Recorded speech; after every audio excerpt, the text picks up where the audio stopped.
Et bonjour à tous messieurs dames, bienvenue sur cette vidéo, j'espère que vous allez bien, c'est Néo, aujourd'hui nous sommes le 15 juillet, les marchés ont clôturé, nous avons un CAC 40 qui a plus 2,4%, 0,4% pardon, un magnifique rebond, on raccroche les 6036 points, notre grosse barre à 6000 points et quelques, donc voilà un très beau rebond, un Dow Jones à 2,15, un Nasdaq à 1,79, un DAX à 2,76, plus à chaque fois bien évidemment, un Brent qui a fait aussi une petite hausse voilà, de 2,35 et quelques pourcents, je crois.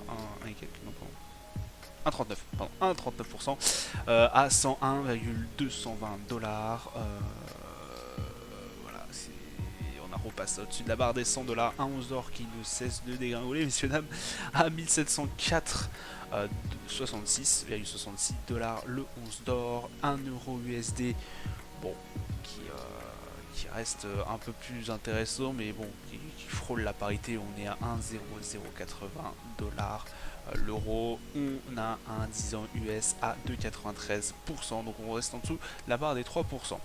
Donc dans la ligne d'aujourd'hui, on a notamment les rebonds sur la plupart de nos indices qu'on a vus.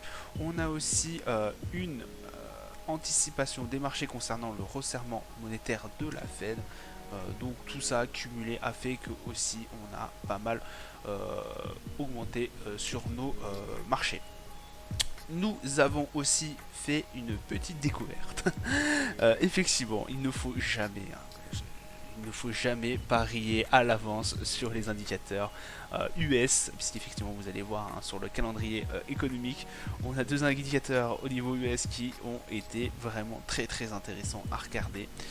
On a notamment à 16h pardon, le Michigan Consumer Sentiment, donc le sentiment des consommateurs, et il est en hausse. Ils sont en pleine inflation et on a le sentiment des consommateurs qui est en hausse à 51,1%. On l'attendait à 49,9%.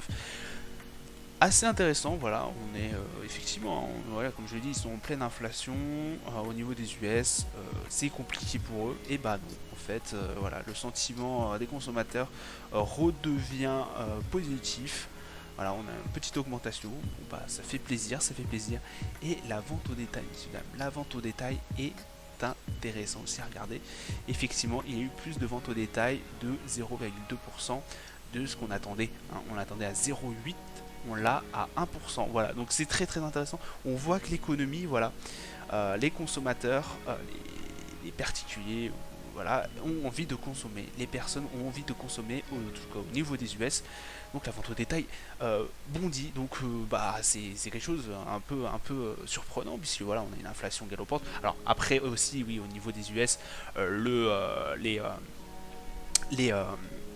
comment dire, les salaires suivent, hein, derrière, les salaires suivent, ce qui n'est pas forcément la même chose au niveau européen, mais voilà, c'est un truc hallucinant, parce que voilà, on est en pleine crise inflationniste et bah, les consommateurs veulent quand même acheter, hein.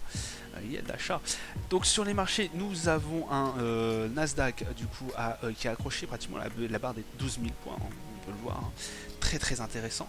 Le CAC 40 au coup qui lui a dépassé la barre des 6000 points et quelques, donc la grosse barre des 6000 points peut être intéressant. Alors il ne faut pas penser tout de suite, hein, effectivement, que ça va partir par le haut. Pour ça il faudrait que bah, ça passe une autre barre, hein, voilà, l'autre barre à environ 6100 points pour être intéressant. Voilà, si on arrive à dépasser la barre des 6100 points, on sera vraiment dans une tendance assez haussière. L'euro USD, voilà, on est à 1,00861 exactement. Voilà, on a fait plusieurs fois la parité à 1,0000. Ça reste assez compliqué au niveau de l'euro, hein, on le sait bien. Voilà, on sait que au niveau de l'euro, oui, c'est compliqué, mais on sait aussi que les autres monnaies perdent de la valeur face au dollar. Je ne vous ai pas mis à l'écran toutes les autres monnaies, mais voilà, ça peut être intéressant aussi de regarder les autres monnaies qui se dévaluent face au dollar. Bon, on le sait pourquoi maintenant l'euro se dévalue autant, hein, notamment les taux. Il y a aussi le fait que l'industrie européenne, enfin l'Europe connaît des problèmes au niveau, bah, voilà, au niveau de l'industrie, de l'économie en global, et cela en pâtit énormément bah, sur l'euro. Il y a aussi la guerre en Ukraine, hein, l'inflation et tout, qui fait que bon, l'euro est dans une phase assez compliquée et on sait que bah, du coup euh, Christine Lagarde est vraiment focus sur l'inflation et ce qui fait que quand elle augmente un peu les taux, bah forcément l'euro en pâtit un peu. Voilà, ça on le sait tous un peu, mais voilà, c'est compliqué de gérer parce qu'à la fois si vous tirez la manette pour essayer de voilà, que l'inflation ne grandit plus, qu'on stoppe cette inflation, bah derrière l'euro se dévalue. Voilà, donc politique très compliquée.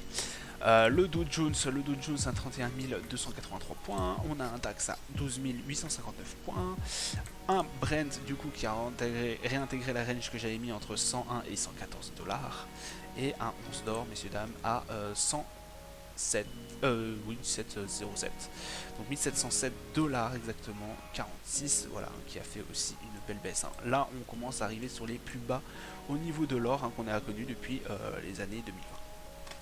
Voilà, ça sera tout pour moi pour aujourd'hui. Je vous souhaite une agréable journée, un bon week-end, un bon trade pour ceux qui traderont lundi, et sinon de bonnes vacances.